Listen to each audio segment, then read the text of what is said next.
এখন জানাজার নামাজ পড়িয়ে দাফন করা হবে। সাহাবা হুজুররা সবাই লাশগুনাকে জড়ো করতে লাগলেন। আল্লাহর নবী সাহাবার একটা লাশ খুঁজে পাওয়া যাচ্ছে না। সাহাবা হুজুররা দেখেছেন সাহাবা শহীদ হয়েছেন, লাশ কিন্তু খুঁজে পাচ্ছেন না। লাশ গেল কোথায়? আল্লাহর নবী ভয় খেলেন, মনে হয় কাফেররা লাশকে নিয়ে চলে গেছে। ও ভাইজানেরা, নবী আমার বড় চিন্তিত যে মনে হয় কাফেররা লাশকে ছিনিয়ে নিয়ে গিয়ে বেইজ্জতি করবে বলে নিয়ে চলে গেছে। এটা হলো বেঈমানদের একটা বদ অভ্যাস ছিল। সাহাবা যুদ্ধ করে জানে মেরে তাদের নাক কাটতো, কান কাটতো, চোখ তুলে নিত, মাথার খুলিকে তারা বার করে সেই খুলিতে তারা মদ ঢেলে ঢেলে খেত, বুকটা চেড়ে বুকের কলিজাটা বার করে সেই কলিজা দিয়ে তারা চিবিয়ে চিবিয়ে মদ শরাব খেত। এটা একটা কাফেরদের বদ অভ্যাস ছিল। নিজের শরীরের রাগটা মেটানোর জন্য তারা মরা লাশগুনা খেলে এইভাবে তারা কষ্ট দিত। আল্লাহ রাসূল বললেন, বাবা আমার সাহাবার লাশ কোথায় গেল? খুঁজে বার করো। সাহাবা হুজুররা সবাই খুঁজছেন। এমন সময় জিবরাইল হাজির হয়ে গেলেন। ইয়া রাসূলুল্লাহ, ইয়া হাবিবাল্লাহ, হুজুর মন খারাপ করবেন না, মনে ব্যথা নেবেন না, দুঃখ নেবেন না, হুজুর চিন্তিত হবেন না। একবার আসমানের দিকে তাকিয়ে দেখেন। আল্লাহ রাসূল আসমানের দিকে তাকিয়ে দেখেন, আল্লাহ আমাকে রহমতের ফেরেশতারা আল্লাহ রাসূলের সাহাবীর লাশটা আসমানে নিয়ে গিয়ে জান্নাতের পানি দিয়ে গোসল করিয়ে দিচ্ছে। জোরে বলুন না, একটু মহব্বতে বলা যাবে না? সাহাবাটার নাম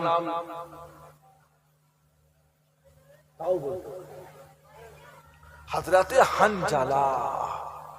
হযরতে রাদিয়াল্লাহু তাআলা আনহু। ওই একটা মানুষকে শহীদ হওয়ার পরে গোসল দেওয়া হয়েছিল। আমার রাসূলুল্লাহর আর কোন সাহাবাকে শহীদ হওয়ার পরে গোসল দেওয়া হয়নি। এনাকে গোসল দেওয়া হলো কেন? তার একটা কারণ ছিল। ওই একজনই যেনাকে বলা হয় গোসলিল মালাইকা, যার গোসলের ব্যবস্থাটা কারা করেছিলেন?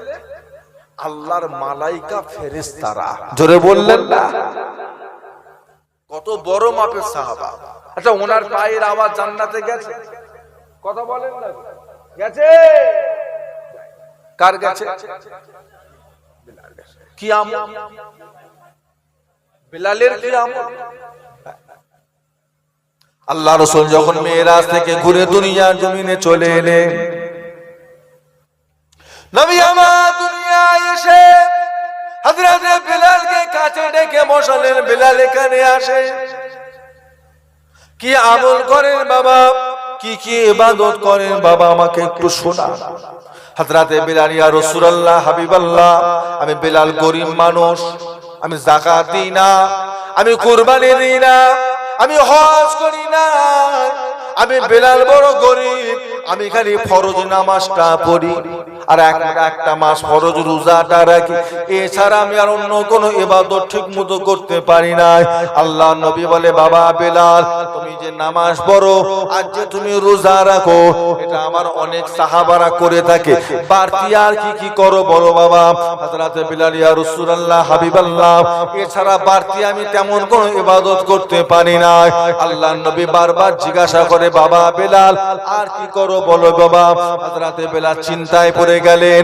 আল্লাহ রাসূলকে শোনাতে লাগলেন, ইয়া রাসূলুল্লাহ, ইয়া হাবিবাল্লাহ, আমি বিলাল একটা কাজ করে থাকি, সেই কাজটা হলো আমি বিলাল যখন নাপাক হয়ে যায়, আমি বিলালের যখন উযুটা নষ্ট হয়ে যায়, আমি বিলাল উযুটা আদায় করে নিই, আমি বিলাল উযুটা আদায় করে নিয়ে মদিনার মসজিদে নববী শরীফে চলে আসি। মদিনার মসজিদে নববী শরীফে চলে এসে আমি বিলাল সাথে সাথে 2 রাকাত তাহিয়াতুল উযুর নামাজ আমি পড়ে থাকি। জোরে বলুন, জোরে বলুন। আল্লাহ রাসূল বললেন, বাবা বিলাল, তোমার এই নামাজ আল্লাহ আল্লাহর বড় পছন্দ হয়ে গিয়েছে বাবা তোমার এই 2 রাকাতের নামাজের কারণে বাবা এই তাহিয়াতুল উযুর নামাজটা ধারাবাহিক ভাবে পড়ার কারণে একভাবে পড়ার কারণে আল্লাহ তোমার দরজাক আল্লাহ বড় করে দিয়েছে বাবা বিলাল তুমি জানো না তুমি দুনিয়ায় চলাফেরা করো তোমার দুনিয়া জমিনের চলাফেরা করার পায়ের খসখসে আওয়াজটা আল্লাহর জান্নাত পর্যন্ত পৌঁছে যায় জোরে বলো তাহিয়াতুল বলেন না তাহিয়াতুল করাকা 2 রাকাত নামাজ ছাড়া কোনো গতি নেই বাবা সব কাজ করছে নামাজ পড়তে গেলে গায়ে জ্বর 1 ঘন্টা 1.5 ঘন্টা আড্ডা মারছেন 1 ঘন্টা 1.5 ঘন্টা মোবাইল ফোনে সুইচ টিপছেন 1 ঘন্টা 1.5 ঘন্টা বাজারে গিয়ে বসে আছেন 1-1.5 ঘন্টা মোটরসাইকেল চালাচ্ছেন সবই তো হচ্ছে সবই তো করছেন আর নামাজ পড়তে গেলে মাথায় খারাপ জ্বর কেন কিসের জন্য আপনি জানেন বেদিন বেঈমান কাফের গায়ের কম আর মুসলমান এদের মধ্যে পার্থক্য করে দেয় শুধুমাত্র নামাজ আর কোনো কিছু না মুসলমান এরা এক আল্লাহকে সিজদা করে পৃথিবীর আর কোন ধর্মের মানুষ তারা এক আল্লাহকে সিজদা করে মুসলমানরাই করে না কিছু কিছু মুসলমান কবরে সিজদা করে করে না কবরে সিজদা পীরকে সিজদা করে পীর সিজদা করে মায়ের পায়ে সিজদা করে বাপের পায়ে সিজদা করে সিজদাটা শুধুমাত্র কার জন্য আল্লাহর জন্য সারা জীবনে যত কষ্টই হোক যতই অসুবিধা হোক যাই হোক মাথা যদি নত করতে হয় একমাত্র কার কাছে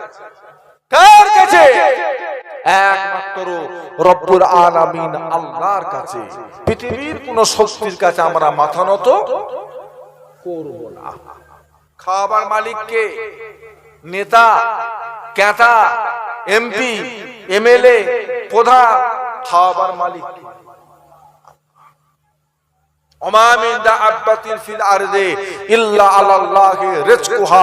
আসমানের নিচে আর জমিনের উপরে যত মখলুকাত দেখতে পাচ্ছেন প্রত্যেকটা মখলুকের রিজিকের জিম্মাদার কে নিয়েছে মায়ের পেটে 6 মাস তুমি জান পেয়েছিলে জান রূহ মায়ের পেটে কে খাইয়েছিল প্রধান এমএলএ এমপি তোমার মায়ের কাছে এসে খবর নিত পেটের বাচ্চার জন্য এই খাবারটা দিয়ে গেল খাইয়ে দিও খবর নিয়ে যেত ওইটুকু মায়ের গর্ভের ভিতরে পেটের ভিতরে তোমার খাওয়া দাওয়া তোমার ঘোরা ফেরা তোমার সুস্থতা কে খেয়াল রেখেছিলেন আল্লাহ আল্লাহকে সিজদা করে আল্লাহকে সিজদা করে বছরের প্রথম মাস আরবি বছরের প্রথম মাস কি না মুহররম শুরু করে দেয় জীবনে যা করার করেছেন আর এইভাবে জীবন নষ্ট করবেন না 40 হয়ে গেছে অর্ধেক গেল না অর্ধেকের বেশি গেল তো হাহু দেন 40 হয়ে গেছে 45 হয়ে গেছে 35 হয়ে গেছে অর্ধেক গেল না অর্ধেকের বেশি গেল অর্ধেকের বেশি গেল আমার নবী 40 এর পরে আর কতদিন ছিলেন আমার নবী যেখানে 40 এর পরে আর মাত্র 23 বছর দুনিয়ায় ছিলেন আমি আপনি সেই নবীর উম্মত হয়ে আর কদিন থাকবেন তওবা করে ফিরে আসে আল্লাহর কাছে ফিরে আসে তওবা এটা আল্লাহর একটা নিয়ামত এটা আল্লাহর বড় নিয়ামত বিশ্ব বড় বড় মাতাল মদখোর বাশার হাফি সেই জামানার সবচেয়ে বড় মদখোর সেখান থেকে আল্লাহর ওলি হয়ে গেছে কিসের ওসিলায় কথা বলে কিসের ওসিলায় তওবার ওসিলায় কিসের ওসিলায় তওবা তওবার ওসিলায় বিশ্ব বড় ডাকাত ওই ডাকাতের জ্বালায় ওই এলাকাকেও পার করতে পারে না ভয়ে কাঁপে ওই ডাকাত ধরবে একাই 100 সেই ডাকাত থেকে আল্লাহর ওলি হয়ে গেছে কিসের ওসিলায় কিসের ওসিলায় তওবার ওসিলায় জেনাখোর জিনাখোর থেকে আল্লাহর ওলি হয়ে গেছে কিসের ওসিলা? কিসের ওসিলা? তওবার ওসিলা। বাবেরা সুদখোর বাশার হাফি, হ্যাঁ, হাবিবে আজমি কি ছিলেন? সুদখোর। সুদ আসল দে, আসল থাক, সুদটা দে। আবার পরের মাসে এসে বলছে সুদ দে, আসল থাক, সুদ দে, সুদ দে। সুদের কারবারদের ওই তো মজা। ওরা চাই খালি কি জানে, ও আরো বিপদে পড়ুক, আসল না দিতে পারে, শুধু সুদ দিয়ে যায়। ও বেঈমান জানে না যে 1 টাকা জেনে শুনে সুদ খাওয়া মানে নিজের মায়ের সাথে, নিজের মায়ের সাথে বলেন আস্তাগফিরুল্লাহ রাব্বি, কত কঠিন গুনাহ। হ্যাঁ, আজকে মুসলমানদের পাড়ায় পাড়ায় বন্ধন ব্যাংক, গ্রুপ লোন, মহিলা সমিতি ঢুকে গেছে, ঢুকে গেছে বাড়িতে বাড়িতে সুদের কারবার। কথা ঠিক বলছি না ভুল বলছি? কারবারি খাবে, হ্যাঁ, তোমার ইবাদত কবুল হচ্ছে? তুমি সুদের কারবার করছো, সুদের কারবার করছো, তোমার ইবাদত আল্লাহর দরবারে কবুল হবে? নামাজ পড়ে কপাল কালো করলেই হলো? ইবাদত আগে না খাওয়া আগে? কথা বলো, ইবাদত আগে না খাওয়া আগে? তাহলে খাওয়ার ভিতরে যদি গন্ডগোল চলে যায়, তুমি সারা রাত জেগে যদি তাসবিহ পড়ো, তোমার ইবাদত কবুল হবে না। খাওয়া ঠিক করে। ওই হাবিবে আজমি সুদের কারবার করত, সেখান থেকে আল্লাহর ওলি হয়ে দুনিয়া থেকে বিদায় নিয়েছেন কিসের ওসিলা? আল্লাহর নবী বলে, বাবারা, যেমন আগুন জ্বালিয়ে দিলে ওই ময়লাগুলো সব ধুয়ে ধুয়ে আগুন সব পুড়ে খেয়ে ফেলে, ওই জায়গাটা আগুন পরিষ্কার করে দেয়। এই জায়গাটা কিছু জঞ্জাল হয়েছে বাবা, ওই জঞ্জালটার উপরে তোমরা যদি আগুন জ্বালিয়ে দাও, জঞ্জালটা যেমন পুরো সাফ হয়ে যায়। বান্দা, তুমি মস্ত বড় গুনাহগার হয়ে গেছো, বান্দা তুমি তওবা করো। তওবা আগুনের মতো হয়ে তোমার জীবনের গুনাহগুলোকে সব খেয়ে ফেলবে। জোরে বলো, জোরে বলুন না। আল্লাহ রাসূল বলে, বাবারা, তওবা হলো একটা সেতুর মতো, তওবা হলো একটা ব্রিজের মতো।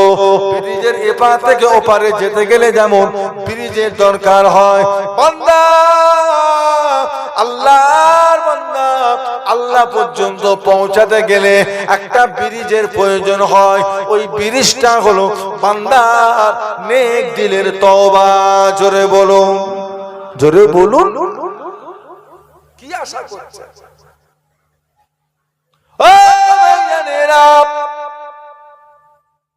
আল্লাহর ওলি হযরতে জুনায়েদ বাগদাদী রাহমাতুল্লাহ আলাইহির কাছে গিয়ে কয়েকজন আলেম গিয়ে বসে আছে।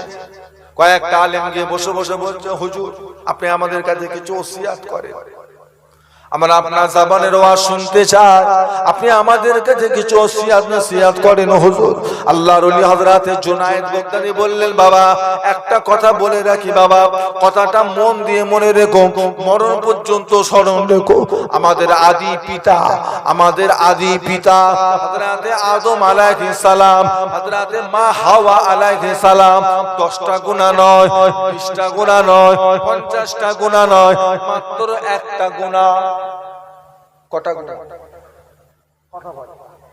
আদম নবীর কটা ভুল হয়েছে? কটা ভুল? ও ভাইয়ানেরা, হযরত জুনায়েদ বাগদাদী বললেন, বাবারা, আমাদের আদি পিতা নবী আদম আলাইহিস সালাম একটা মাত্র ভুল হয়েছিল। একটা ভুলের কারণে আল্লাহ পাক তিনাকে জান্নাত থেকে উলঙ্গ করে বার করে দিয়েছিলেন, জান্নাতে থাকতে দেন না। একটা ভুলের কারণে যদি জান্নাত থেকে বার করে দেয়, বাবারা শুনে রেখে দাও, জীবনে হাজার হাজার গুনাহ করে, হাজার হাজার গুনাহ করে তোমরা জান্নাতে যাবার আশা করো কেমন করে?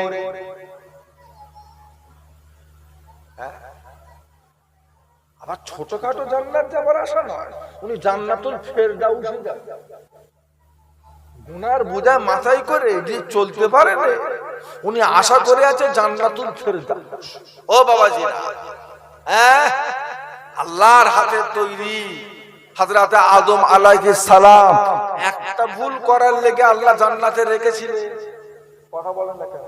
রেখেছিলেন। একটা ভুল করার কারণে যদি জান্নাত থেকে বার করে দেয়, আর আমাদের জীবনের গুনার কোনো শেষ আছে? গুনার কোনো শেষ আছে? তো জান্নাতে যাওয়ার আশা করি কোন মুখে? আবার ছোটখাটো জান্নাত যাওয়ার আশা করি না বড় জান্নাত? একটু হাহু দেয়। ছোটখাটোটা না বড়টা? সেটা উঠে যায়। যেটাই নবীরা থাকবে উনিও সেইটাই থাকবে। এদিকে গুনার শেষ। এক ওয়াক্তের নামাজ জুম্মার দিনে শুধু যায়, 2 রাকাত পরে আর ছুটে পালায়। 2 রাকাত পরে এত জোরে ছোটে যেন মনে হচ্ছে মসজিদের ভিতরে পুলিশ আছে, ওকে এক্ষুনি অ্যারেস্ট করবে। ও ছুটে পালাচ্ছে। কার জুতো পরে গেছে সেও মনে নেই। একটা গলি চলে গেছে, পরে খবর পেয়েছে চাচার জুতো।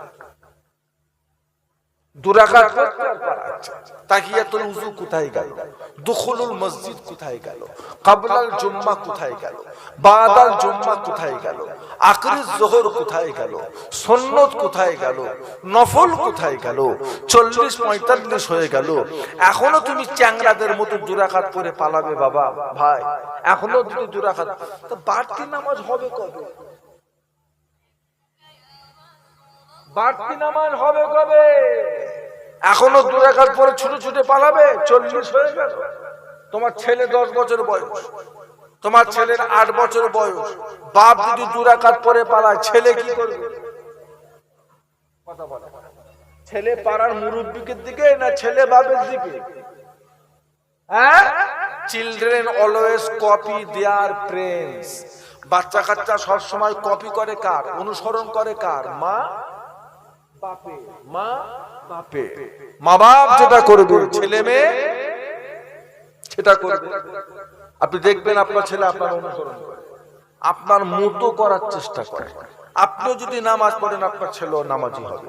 আপনিও যদি নামাজের সময় ঘরে মোবাইলে ঢ্যাং ঢ্যাং করে সিনেমা দেখেন, আজানো হচ্ছে, আপনার মোবাইলে চলছে, আপনার ছেলে আপনার ডবল জিনিস তৈরি হবে। লজ্জা করে। নিজের জীবন তো শেষ করেছেন, বাচ্চাদের জীবন শেষ করেন, ওকে একটু ভালো করে তৈরি করে। ওই হচ্ছে আপনার ভবিষ্যৎ, ওই হবে আপনার নাজাতের ওসিলা। একটু লজ্জা করে। আল্লাহ নবী বলেছেন আল হায়া ও শাতরুল ঈমান, লজ্জা করাটা হলো ঈমানের একটা অঙ্গ। ছেলের সামনে লজ্জা করে, মেয়ের সামনে লজ্জা করে। নামাজে আসেন না আসেন, কমসে কম আজানটাকে সম্মান দিতে শেখে। আজানো হচ্ছে, ফোনও দেখছো, কোনো গুরুত্ব নেই। বাচ্চা কাচ্চা গুলো দেখছে, শিখছে না শিখছে না? শিখছে না শিখছে না? দুটো ভালো জিনিস না শিখিয়ে ওইসব শেখাচ্ছেন। আল্লাহ আমাদেরকে হেফাজত করে, আল্লাহ আমাদের ইমানে আমলে কায়েম রাখেন। বলুন আল্লাহুম্মা, বলুন আল্লাহুম্মা। মুরব্বিরা তাহাজ্জুদের নামাজ পড়বে। তাহাজ্জুদের নামাজটা যাত্রাদের নামাজ নয়। তাহাজ্জুদের নামাজটা হলো আল্লাহ নবীদের নামাজ। কাদের নামাজ?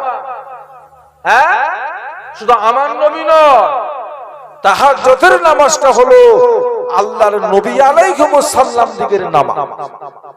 2 রাকাত পড়ুন, তাই পড়ুন। 4 রাকাত পড়ুন, তাই পড়ুন। 6 রাকাত পড়ুন, তাই পড়ুন। 10 রাকাত পড়ুন, তাই পড়ুন। তবে একদিন 2 রাকাত, একদিন 4 রাকাত, একদিন 5 রাকাত, 6 রাকাত, একদিন 8 রাকাত, এরকম করবেন না। যেটা পড়বেন ধরে রাখবেন। সপ্তাহে একদিন করে পড়া শুরু করে দেন। সপ্তাহে কদিন? একদিন।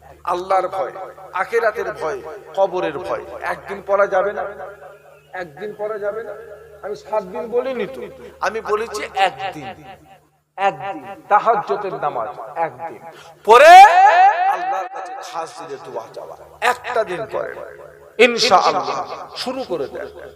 সময় বেশি নেই, সময় বেশি নেই। কার কখন মওত হবে কেউ জানি না। আজরাইল যদি 1-1.5 মাস আগে বলে যেত, না একটা সুবিধা ছিল।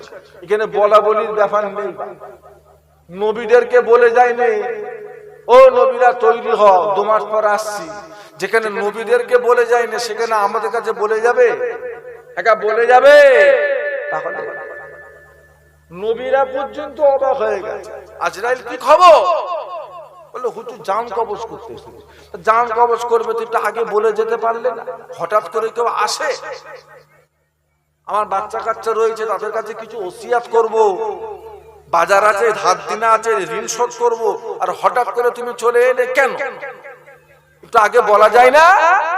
বলছে হুজুর আমি তো খবর পেটিয়েছি আপনার কাছে, চিঠি দিয়েছি, আপনি তো বুঝতে পারেন। যে কই? বলছে হুজুর আপনার দাড়িগুলো সব সাদা হয়ে গেছে, এটা হলো আমি আজরাইলের চিঠি। আপনার দাঁতগুলো সব পড়ে গেছে, এটা হলো আমি আজরাইলের চিঠি। আপনার কোমরটা আস্তে আস্তে কুঁজো হয়ে গেছে, এটা হলো আমি আজরাইলের চিঠি। এইগুলো যখন আপনার মধ্যে আসছে, জানবেন আপনার দুনিয়ার জিন্দেগি আর বেশি দিন নয়, এবার তৈরি হও। হুজুর আপনার জানা মতে আপনার কত বন্ধু বান্ধবী, আপনার বয়সে কত বড় কত ছোট, এই দুনিয়া থেকে কতজন ঠকে গেছে, কতজন জিতে গেছে, তাদের থেকে আপনার শিক্ষা নেওয়া দরকার ছিল। সবাই জিতে যায় না, সবাই মরার আগে তওবা করার সুযোগ পায়নি। আবার কিছু বান্দা আছে, আল্লাহর বান্দা, যারা মরণের আগে তওবা করার সুযোগ পেয়েছে, তাদের নসিবটা অনেক বড়। তারা আল্লাহর বড় মাহবুব বান্দা, তারা আল্লাহর বড় পিয়ারা বান্দা, যে মরার আগে তওবা করার সুযোগ সবাই পাবে না, সবাই সুযোগ পাবে না।